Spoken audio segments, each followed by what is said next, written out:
تو کچھ ہاتھ نہیں آتا بے آہستہ ہر گئی. اگر آپ صبح دم اللہ کے حضور کھڑے ہو کر گڑ گڑاتے نہیں ہیں، اس سے ہم کلام نہیں ہوتے، اس سے بات نہیں کرتے، اس کے قریب نہیں ہوتے، تو آپ نے اپنی زندگی ضائع کر دی. تو اس حوالے سے علامہ اقبال فرماتے ہیں کہ یہ جو بڑے لوگ ہیں، چاہے وہ رومی ہو، غزالی ہو، رازی ہو، انہوں نے بھی انہی راستوں پہ چل کے اللہ تعالیٰ سے قرب حاصل کیا اور اتنا نام پیدا کیا. علامہ اقبال اگلے شعر میں فرماتے ہیں کہ نومید نہ ہو ان سے اے راہبر فرزانہ. نومید سے مراد ہے کہ نا امید مت ہو اے عقل مند رہنما، ان سے نا امید نہ ہو. یہ جو راہی ہیں، یہ جو تمہارے قافلے میں شامل لوگ ہیں، یہ جو مسافر ہیں، یہ جو تیری پیروی کرنے والے ہیں، یہ کم کوش ضرور ہیں، یعنی کم جد و جہد کرنے والے، ذرا سست ہیں، تساہل سے کام لیتے ہیں، لیکن ان میں جینے کی امنگ ہے. یہ کچھ نہ کچھ حاصل کرنا چاہتے ہیں، آگے بڑھنا چاہتے ہیں، یعنی خود آگہی کا شعور حاصل کرنا چاہتے ہیں. لہذا ان سے بیزار نہ ہو، ان سے نا امید نہ ہو. یہ کم کوش ہیں لیکن بے ذوق نہیں ہے، یہ آپ کے بتائے ہوئے راستوں پر ضرور چلیں گے. لہذا ان سے نا امید ہونے کی ضرورت نہیں ہے. بہت ہی مشہور شعر ہے جو اگلا ہم پڑھیں گے. یہ شعر جیسے آپ جانتے ہیں کہ یہ شعر بہت زبان زد عام بھی ہے. اے طائر لاہوتی، اے طائر لاہوتی، اس رزق سے موت اچھی جس رزق سے آتی ہو پرواز میں کوتاہی. یعنی انسان کی ایک پرواز ہے، ایک سفر پہ ہے. اگر یہ سفر، اس میں کوتاہی، اس میں خلل آ جائے، اس میں رکاوٹ کس چیز سے پیدا ہو جائے اور اس کے بدلے میں ہمیں رزق مل رہا ہے، تو اقبال کہتا ہے کہ ایسے رزق سے موت اچھی ہے. اے طائر لاہوتی، لاہوت ایک مقام ہے، بہت اونچی پرواز کرنے والے پرندے سے مخاطب ہے. اے طائر لاہوتی یعنی بہت اونچی پرواز کرنے والے پرندے، بہت اونچا اڑنے والے پرندے. اے طائر لاہوتی، اس رزق سے موت اچھی ہے، کیونکہ تمہاری لگن پرواز ہے، تمہیں ہمیشہ اڑتے رہنا ہے. تیرے سامنے آسماں اور بھی ہے، منزل قبول نہیں کرنی، مسلسل پرواز ہی زندگی ہے، مسلسل سفر ہی زندگی ہے. کیونکہ اگر آپ کسی منزل کو پا لیتے ہیں اور اس پہ ٹھہر جاتے ہیں اور اپنا سفر تمام کر لیتے ہیں تو یہ کوئی زندگی نہیں ہے. لہذا وہ کہتے ہیں کہ اے اونچی پرواز رکھنے والے پرندے، اے طائر لاہوتی، رزق کے لیے اپنی پرواز کو داؤ پر نہ لگانا، اپنی پرواز کو ختم نہ کرنا. کیونکہ جس رزق سے آتی ہو پرواز میں کوتاہی، یعنی خلل آتا ہو. یعنی اگر آپ کا منصب تو یہ ہے کہ پرواز اور رزق کے لیے آپ کو نیچے اترنا پڑتا ہے یا مردار خوری کی طرف آپ کا رجحان چلا جاتا ہے، تو کہتے ہیں کہ اس رزق سے موت کو ترجیح دینا بہتر ہے. طائر لاہوتی، اس رزق سے موت اچھی جس رزق سے آتی ہو پرواز میں کوتاہی. اس کا ایک اور مفہوم بھی آپ اس کو بھی نظر میں رکھیں کہ دیکھیں، اگر آپ کا جو من چاہتا ہے، جو دل چاہتا ہے کہ آپ یہ کام کریں اور اس میں آپ بہت پرجوش ہیں، کہ مطلب آپ کو گانے کا شوق ہے اور آپ گلوکار بننا چاہتے ہیں یا اور کسی فن سے وابستہ ہونا چاہتے ہیں، لیکن مجبوری یہ ہے کہ آپ کسی ایسے کام یا کوئی ایسا پیشہ اختیار کر لیتے ہیں جس سے آپ کو اس لگن کے لیے، وہ جو ذوق ہے آپ کے ہاں، اس کے لیے وقت ہی نہیں ملتا.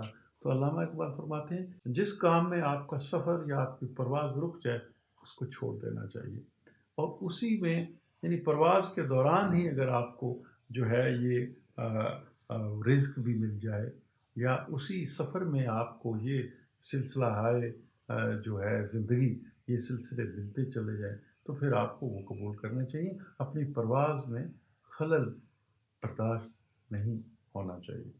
دارا و سکندر سے وہ مرد فقیر اولا. دارا اور سکندر یہ دو بہت بڑے بادشاہ تھے، انہوں نے دنیا پہ حکومت کی.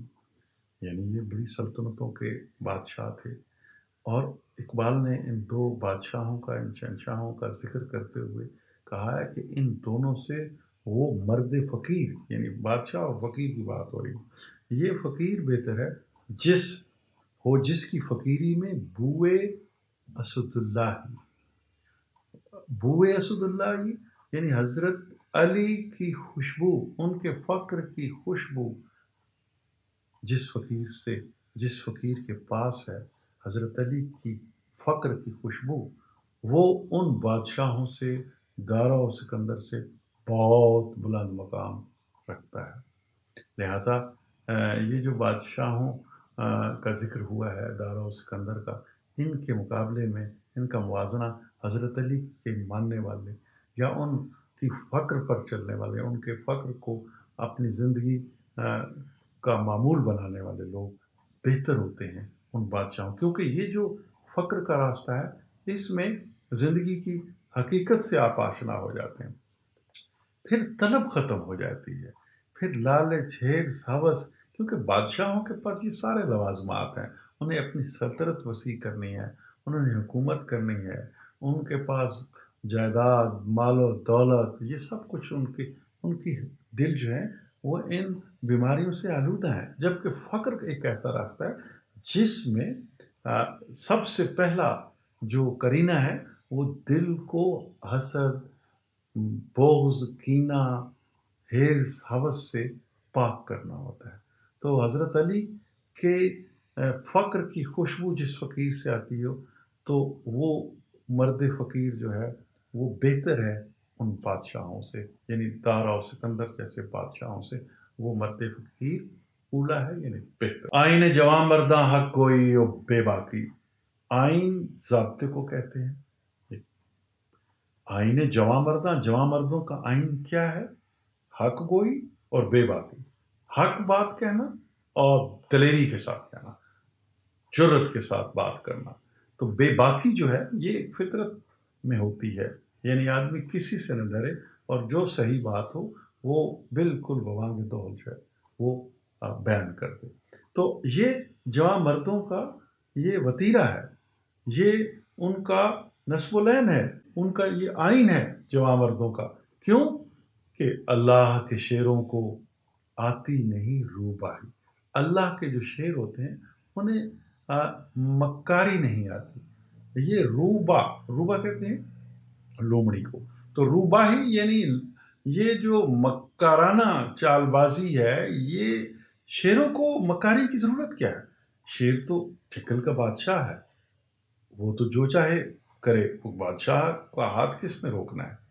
تو اسی لیے جو شعر ہے اسے لومڑی کی طرح مکاری کر کے جنگل میں زندگی گزارنی ہوتی ہے، جبکہ شعر تو شعر ہے، اسے تو دلیری کے ساتھ، جرأت کے ساتھ اپنی زندگی بسر کرنا ہوتی ہے۔ اس لیے یہ کہا گیا ہے کہ اللہ کے جو شعر ہیں، یعنی یہ جو جوان مرد لوگ ہیں جو اللہ کی راہ میں لڑنے والے یا مجاہدین ہیں، یہ جو ہیں انہیں مکاری کے ساتھ اپنی زندگی نہیں یہ گزارتے، اور وہ اقبال جس طرح وہ کہا جاتا ہے کہ شیر کی ایک دن کی زندگی اور گیدڑ کی 100 سالہ زندگی سے بہتر، تو یہ شعر کو یہاں شعر کا جو ذکر کیا گیا کہ یہ اللہ کے جو شعر ہیں انہیں لومڑی کی طرح مکاری کرنے کی ضرورت نہیں پڑتی کہ ہر قدم پر انہیں ایک چال بازی اور مکاری کے ساتھ فریب دے کر اپنی زندگی بسر کرتے ہیں۔